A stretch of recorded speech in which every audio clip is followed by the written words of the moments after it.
যেই কোনো অপরাধের পর যদি কোনো মানুষ আল্লাহর কাছে তওবায়ে নাসুহা করে, খাঁটি অন্তরে তওবা করে, লজ্জিত হয়, মাপ চায়, ফিরে আসে, তার কথা ভিন্ন, আল্লাহ তাআলা তাকে মাফ করবেন। কারোর যদি বাবা মা দুনিয়াতে বেঁচে থাকেন আর বাবা মার প্রতি তার কখনো অশ্রদ্ধা হয়, অসম্মান হয়, বেয়াদবি হয়, তাহলে সেটার প্রায়শ্চিত্ত হলো বাবা মার কাছে মাপ চাওয়া, চোখের পানি ফেলে দিয়ে।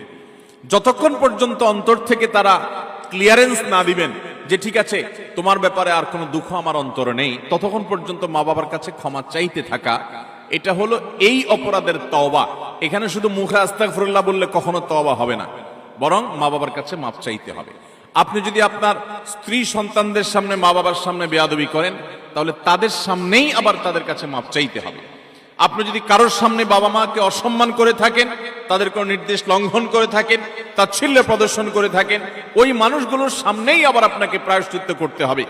এটি হলো মা বাবার কাছে ক্ষমা চাওয়ার পদ্ধতি। যেই কোনো অপরাধের পর যদি কোনো মানুষ আল্লাহর কাছে তওবায়ে নাসুহা করে, খাঁটি অন্তরে তওবা করে, লজ্জিত হয়, মাপ চায়, ফিরে আসে, তার কথা ভিন্ন, আল্লাহ তাআলা তাকে মাফ করবেন। কারোর যদি বাবা মা দুনিয়াতে বেঁচে থাকেন আর বাবা মার প্রতি তার কখনো অশ্রদ্ধা হয়, অসম্মান হয়, বেয়াদবি হয়, তাহলে সেটার প্রায়শ্চিত্ত হলো বাবা মার কাছে মাপ চাওয়া, চোখের পানি ফেলে দিয়ে।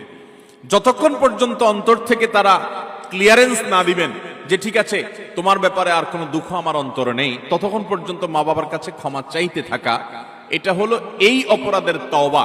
এখানে শুধু মুখে আস্তাগফিরুল্লাহ বললে কখনো তওবা হবে না, বরং মা বাবার কাছে মাপ চাইতে হবে। আপনি যদি আপনার স্ত্রী সন্তানদের সামনে মা বাবার সামনে বেয়াদবি করেন, তাহলে তাদের সামনেই আবার তাদের কাছে মাপ চাইতে হবে। আপনি যদি কারোর সামনে বাবা মাকে অসম্মান করে থাকেন, তাদের কোনো নির্দেশ লঙ্ঘন করে থাকেন, তাচ্ছিল্য প্রদর্শন করে থাকেন, ওই মানুষগুলোর সামনেই আবার আপনাকে প্রায়শ্চিত্ত করতে হবে। এটি হলো মা বাবার কাছে ক্ষমা চাওয়ার পদ্ধতি।